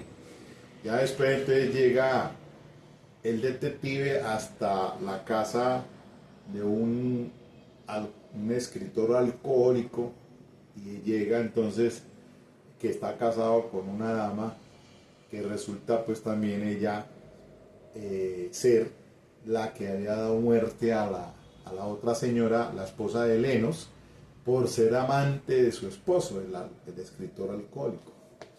Pero ella, esa noche, se suicida tomándose una medicina tóxica y ella aparece entonces dejando una carta explicando cómo había dado muerte a la esposa de Lennox, que era por ser amante de su esposo, el escritor alcohólico, y cómo también dio muerte a su esposo, porque estando el detective en la casa del escritor alcohólico, de un momento a otro suena un disparo y aparece muerto, y allí entonces viene la investigación y él también resulta como medio enredado allí, pero después se determina que el señor pues efectivamente se había no suicidado, al parecer, según las circunstancias, que se había suicidado, pero un alcohólico al estando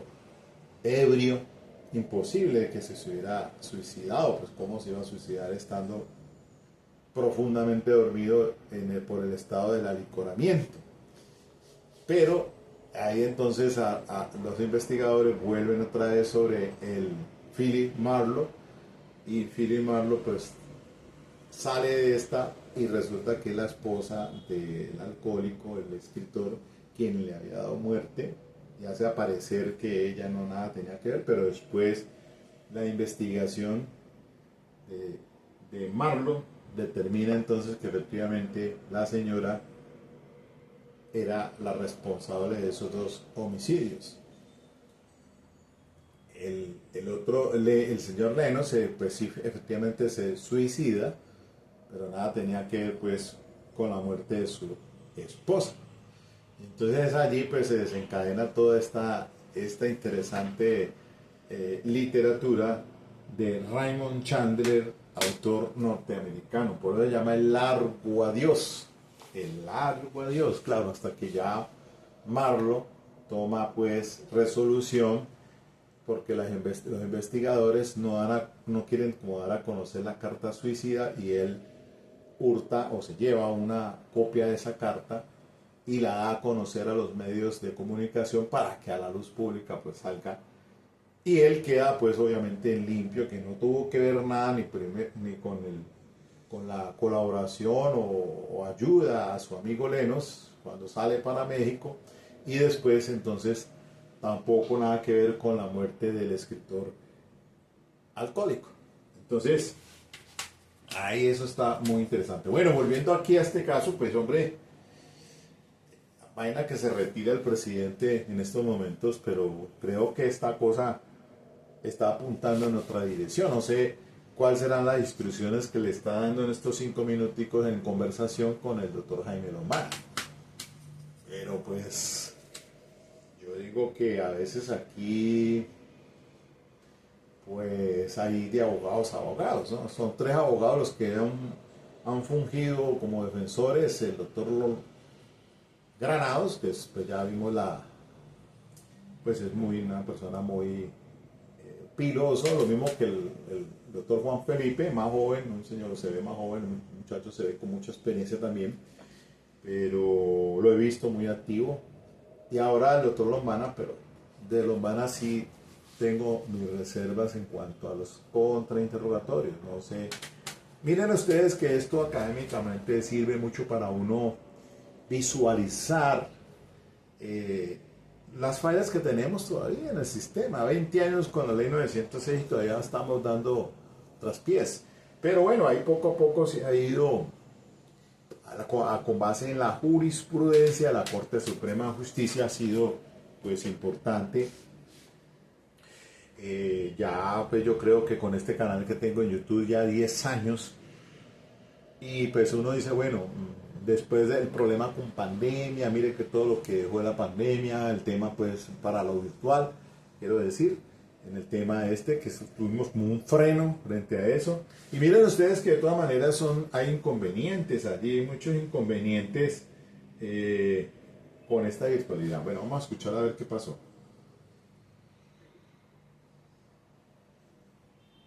A ver si ya... ¿Para esa época dónde vivía Juan Monsalve? Juan vivía en la finca Guacharacas, el papá era el administrador general de esa finca, y el jefe inmediato del papá Juan era Luis. Luis era el administrador general de esa tierra. ¿A qué Luis se refiere? Villegas. A Luis Villegas.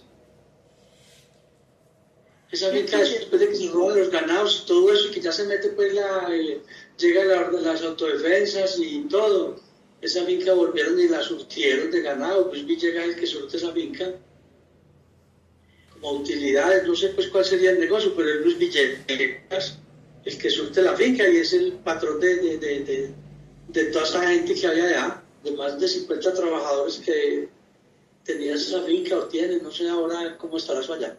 Juan Guillermo Monsalve ya dijo eso en la declaración. ¿Qué actividad realizaba Juan Monsalve en esa finca Las Guacharacas? Pues hasta donde yo sé, Juan trabajó normal, porque él llegó fue como muy joven, muy niño pues a esa finca y fue creciendo allá, estudió en esa escuela, que hay una escuela, y ya después ingresa en autodefensa con Jota. Él era mi amigo de Jota, porque Jota cada rato iba a esa finca cuando a lo último, sobre todo a lo último, no al principio que no hubo problemas, pero ya a lo último, en los últimos años, pues que ya se incrementó pues tan mucho operativo y las circunstancias cambiaron mucho. J iba y se encaletaba en esa finca porque pues que él iba a perseguir. No llegaba al ejército y si llegaba pues no había problema. Pero él se encaletaba allá. No había problema, llegaba al ejército. ¿Por qué? Dice usted que Juan Monsalve ingresa a las autodefensas. Diga el conocimiento directo que tiene de ese ingreso de Juan Monsalve a las autodefensas. No power, please charge. Yo no sé en qué año ingresó él y no. Pero sabrá decir, yo no sé en qué año. ¿Por qué sabe entonces que Juan Monsalve ingresó a las autodefensas? Pues porque nos encontramos ahí en la oficina de la Convivir, que era un sitio de encuentro ahí. Y ya hablábamos, ya pues por ahí salíamos en moto. Ya no me contaba que había ingresado a autodefensa. Esto que había ingresado en el 96, por ahí para finales, mediados finales del 96.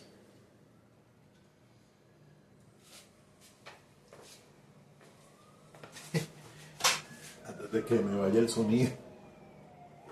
En una de sus respuestas usted también mencionó a Iván Cepeda Castro. Díganos cómo conoció a Iván Cepeda Castro. A ver, la historia inicia el 20 de febrero del año 2011. Yo le conseguí la entrevista a Arnulfo Méndez de Noticia Azul, acá en esta cárcel.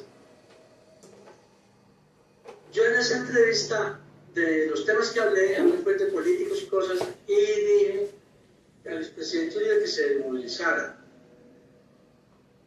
Ya después de realizar esa entrevista, tal vez a los 20 días, un mes, me llevaron a la Corte Suprema cuando estaba el magistrado Iván Velázquez allá a interrogarme que lo que yo estaba diciendo era cierto, que bueno. Entonces yo le dije que sí, que podían llamar a Iván Roberto Duque, a Ernesto Vázquez, que podía dar certeza de lo que yo estaba diciendo. Y ya después, no recuerdo cuántas veces fui yo a la Corte hablando sobre esos temas, de los Alfredo Ramos, pues que no es el caso aquí. Y ya en el 2011 me trasladan para la cárcel de Itagüí.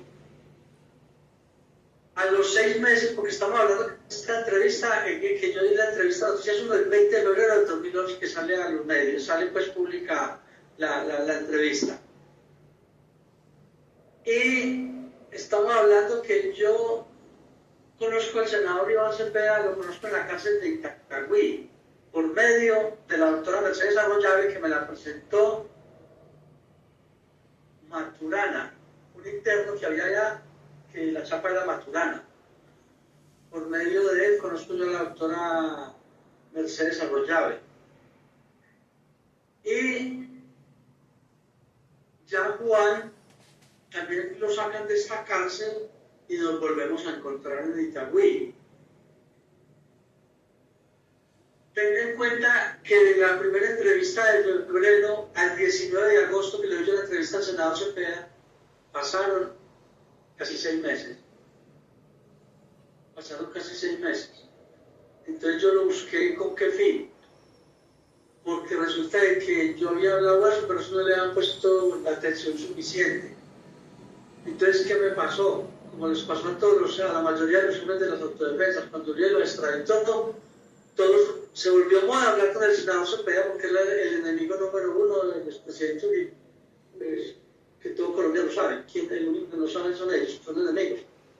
Y ya arranca toda esta historia, entonces ya en la entrevista que yo le doy al senador Cepeda en la cárcel de Itagüí, se la entrega a la fiscal general Vivian Morales. Y ahí es donde arranca toda esta historia. Y ya, luego yo, el presidente Uribe, si no hubiera conseguido testigos, no estuviera sentado ahí. El mismo, como digo yo, el mismo dio chuzo como el alacrán. Menciona usted a la doctora Mercedes Arroyave. Diga cuándo conoce a la doctora Mercedes Arroyave. Pues la conocí semanas o tal vez un mes antes del 19 de agosto, por esos días. Ella es la que hace el contacto con el senador Cepeda. Al senador Cepeda le doy la entrevista, que eso salió en los medios. Y esa entrevista que yo di, deberían de colocarla, porque todo lo que yo dije ahí, que me denunciaron por calumnia, nos fuimos a juicio y hay 2 sentencias, en primera y en segunda instancia, que me absuelven de la calumnia. Hola ChatGPT, el almacenamiento de mi iPhone está lleno. ¿Debo comprar almacenamiento para La presunción hay 2 veces la presunción de legalidad de lo que yo estoy diciendo. Lo que pasa es que ese proceso lo mandaron, se fue a casación a la Corte Suprema de Justicia. Y en la Corte Suprema de Justicia dejaron vencer los términos. Pasaron más de 4 años. Y responde la sentencia el magistrado Eider Patiño. Pero dejó vencer los términos y respondió tumbando las 2 sentencias anteriores. O sea que ese magistrado prevaricó. Porque si no tenía jurisprudencia para lo uno, tampoco tenía para lo otro. Y si prevaricó, delinquió, y si delinquió es un bandido igual a mí ese magistrado. No tiene ni ética ni moral para ser magistrado de la Corte Suprema de Justicia cuando deja vencer los términos de una casación y enseguida la responde con los términos vencidos. Eso creo que no está bien. Yo no tengo estudio, ni soy un abogado, pero eso creo que ese señor prevaricó. No sé si para eso estaba la cartel de la toga, no sé qué pasó. Entonces ahorita en este juicio, que la Corte Suprema entrega el proceso, lo entrega por presión política. Pero yo le quiero decir a los abogados y algunos que dicen ser Pablo Hernán. Perdón, señor Pablo Hernán. Limítese a contestar lo que la señora fiscal le está preguntando. Continúe, señora fiscal. Lo frenó. Gracias, señora juez. El mismo requerimiento le iba a hacer, Pablo Hernán. Habla usted de un proceso de calumnia. ¿Quién lo denunció? El expresidente Uribe y su hermano Santiago Uribe.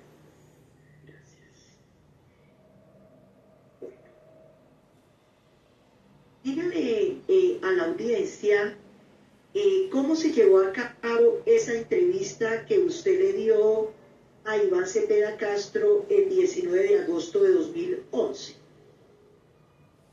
Se dio en la cárcel de Itagüí, en un espacio que nos dio pues, la dirección de esa cárcel, que es autorizado.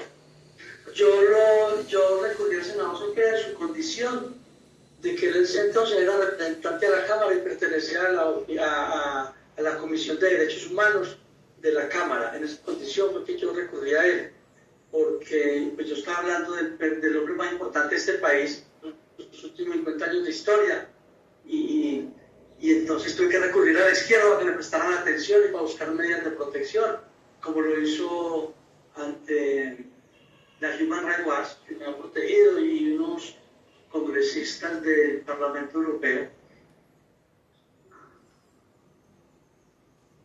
¿Quiénes participaron en esa entrevista? ¿Ah? ¿Quiénes participaron en esa entrevista? No, él nomás. Y yo. Había otras personas, pero no tiene nada que ver en lo que es en la entrevista. ¿Recuerda las otras personas que estuvieron presentes quiénes eran? No, porque andaba con el senador Cepeda, menos que era la gente de seguridad, sus abogados, no sé. ¿Con qué propósito rindió usted esa entrevista al senador Iván Cepeda? Pues yo la rendí con el propósito de que el presidente Uribe invitó un proceso de paz a las autodefensas.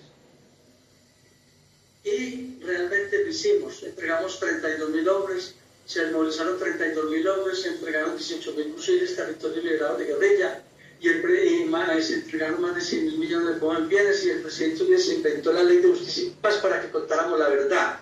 Pero a él se le olvidó que estaba sumergido dentro de esa verdad, y cuando fuimos a contar la verdad ya somos unos HP, así es sencillo la cosa. Hablando luego de Justicia y Paz, ¿usted ingresó a la Justicia Especial de Justicia y Paz? No, a mí en Justicia y Paz no me aceptaron, pues que me iban a aceptar hablando yo del expresidente Uribe. Yo se alcancé a versionar, ¿verdad? Que fue en la Fiscalía 40 en la que llevaba el bloque Metro y tal vez el fiscal 42 del Central Bolívar, pero no, a mí me expulsaron, que yo no tenía derecho a Justicia y Paz porque no había sido la autodefensa. Cuando el expresidente Uribe me reconoce miembro representante del cacique Pipitá, yo fui una persona que andó más de 10 años con Ernesto Vázquez, que fue el vocero político de su autodefensa. En el año 2013, en mi zona se da la unificación de la mesa de diálogo, donde estuvo el comisionado de paz y estuvo los comandantes del Central Bolívar, y se da la unificación para iniciar los diálogos en Santa Fe de Ralito, en el año 2013. ¿Recuerda cuándo fue expulsado de Justicia y Paz? Yo no recuerdo la fecha. La verdad que a mí la Justicia y Paz yo la cambié por la Fiscalía Seccional 11 de Manizales de Descongestión, en cabeza de la doctora Olga Lucía, que fue la que recogió todos los procesos, digamos, de todos los muchachos del Pipitá que estábamos en las cárceles. Y ahí hice yo allá es donde se hizo la jueza de Justicia y Paz, porque ahora empecé yo a recoger todos los procesos y a colaborar con la justicia y a aceptar todos los hechos cometidos del Pipitá.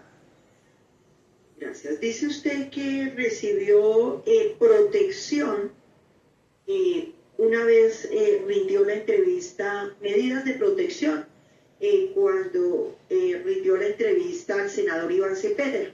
Dígale a la audiencia qué medidas de protección concretamente fue las que recibió. No, las normales, las naturales que se pueden dar, eso no tiene pues ninguna...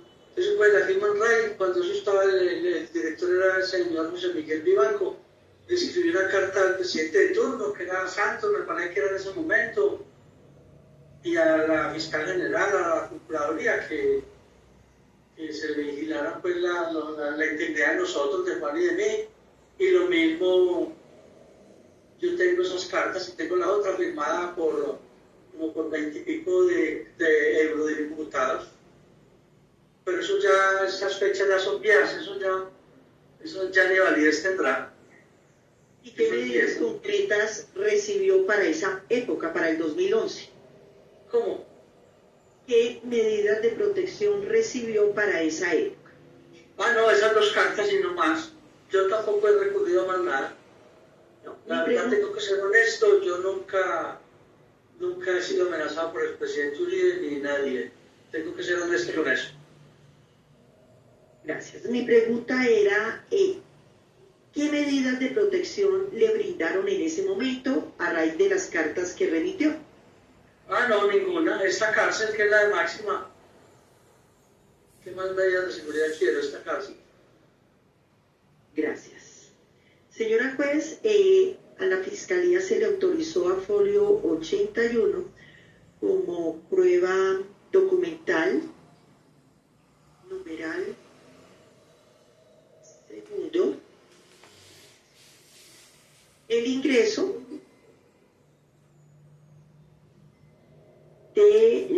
del audio de la entrevista rendida por el testigo Pablo Hernán Sierra García el día 19 de agosto del 2011 en la cárcel de Itagüí al senador Iván Cepeda.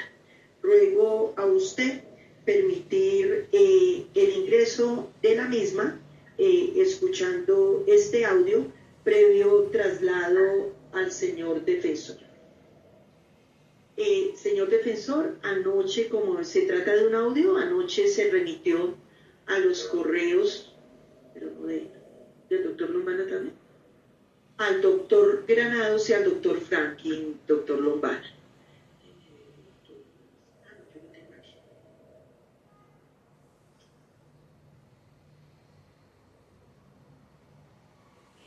Señor defensor, entonces indíquenos si tuvo la posibilidad de escuchar dicha entrevista y establecer que se trata de la misma que fue descubierta. Sí, señora juez. Proceda, señora fiscal. Gracias, llamando al despacho. Su señoría, para solicitarle que a través de su despacho, a quienes también se les remitió, se pueda proyectar la entrevista del 19 de agosto de 2011. Gracias. Luisa, por favor, le prestamos la colaboración a la señora fiscal compartiendo pantalla y reproduciendo la entrevista que ha solicitado. Sí, señora, ya lo reconozco.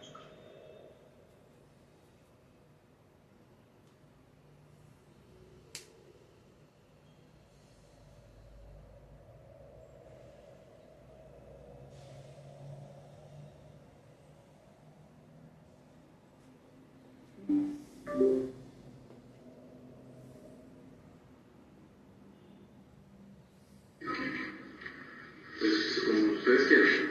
Bueno, la primera pregunta que quiero hacerle a Iván Cepeda, soy representante de la Cámara, si ustedes están de acuerdo. Estoy totalmente de acuerdo, doctor. Perfecto. Estoy a su disposición, así le presento.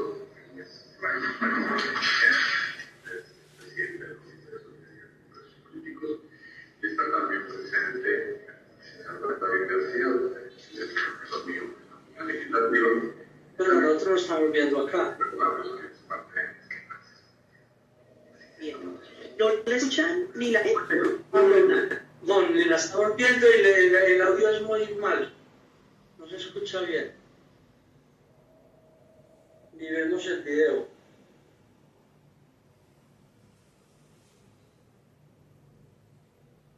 ¿El resto de las personas sí la estaban escuchando bien?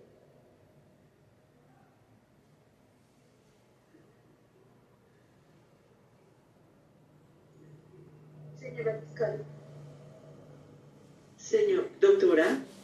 ¿ustedes en sala sí la estaban escuchando? Sí, nosotros sí. ¿Y se veía así? Y se veía así, señora. No, pero yo la veía bien, pero el audio no. Pero bueno, lo que importa es que la vea el declarante y la escuche.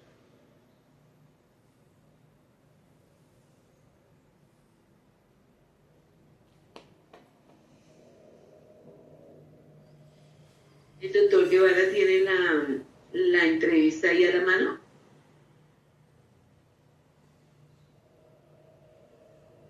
Doctor Franklin.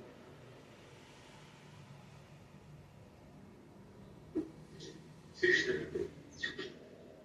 voy a proyectarla. Desde allá. Perfecto, doctor. Y si Luisa, por favor, modifica la situación del doctor Franklin para que sea él el moderador y la pueda reproducir desde allá.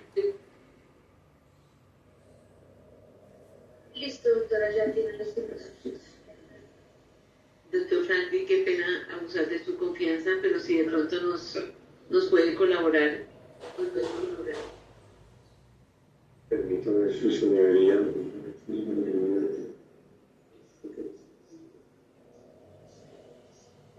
La ley está inestable. La ley está inestable.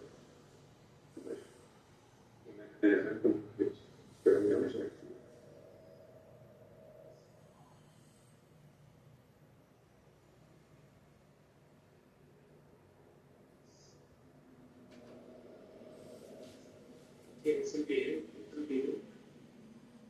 Es el video, sí.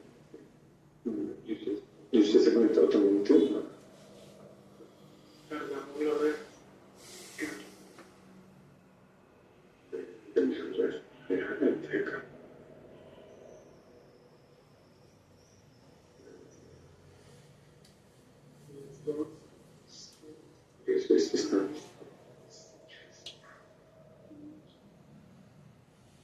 Ah, sí. Ahí sí, ya se ve, doctora. Sí.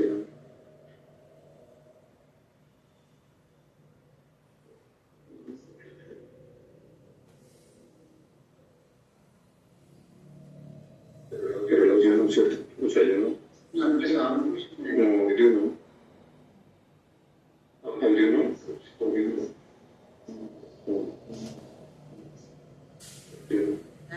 No, y aquí aparece otra inestable.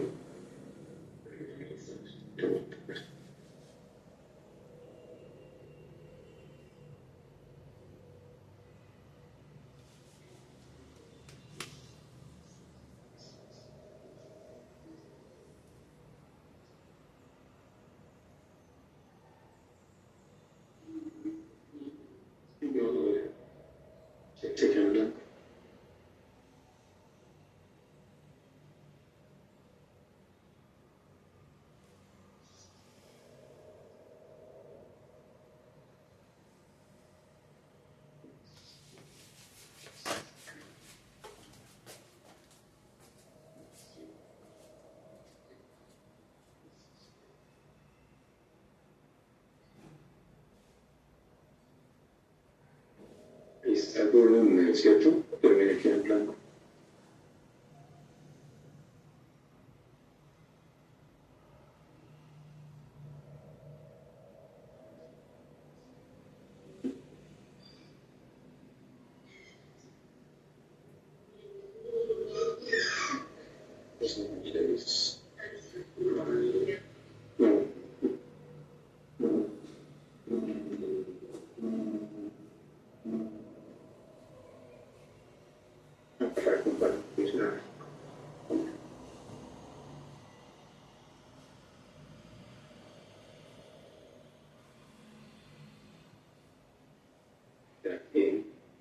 Ya me reportamos de que no, aquí no está, pero no es.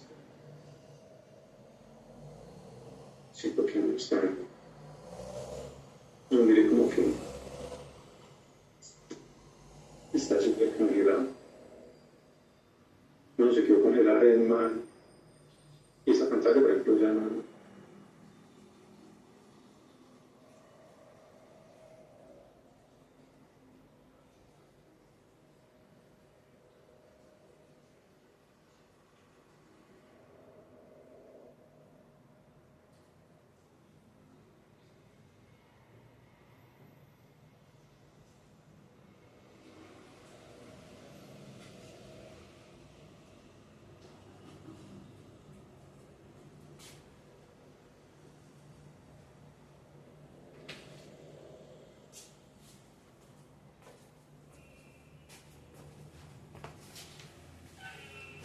Ay, ay, ay.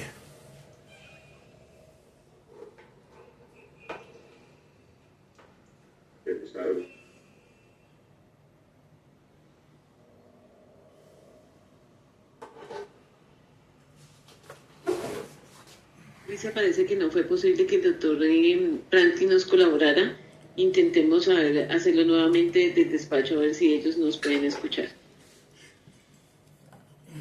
Listo, sí, señor.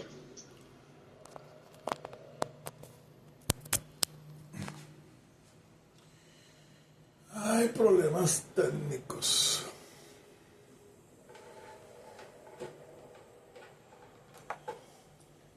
Las Mystique. Ay, Pues, como ustedes quieren. Bueno, la primera pregunta que quiero hacerle, no sé si van a apoyar su representante en la Cámara, si ustedes están de acuerdo. Estoy totalmente de acuerdo, doctor. Perfecto. Suspenden un poco, Luisa.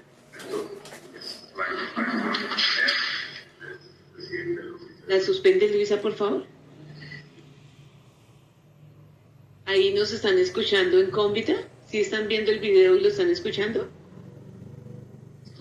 No, escuchamos, pero no, ni escuchamos ni vemos.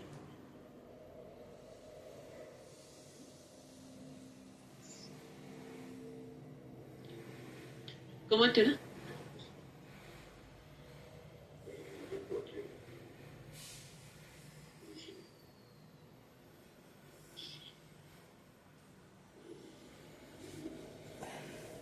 Ellos sí declaran. No, por eso, pero ellos no me están viendo. ¿No?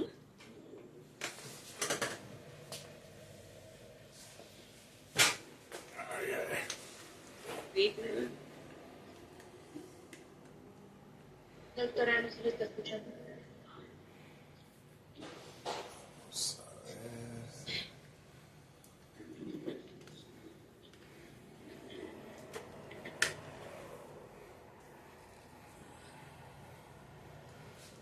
Vamos a ver si yo me invento una forma de ponerlo más de cerca. Esta tecnología chichombiana. Ay, no.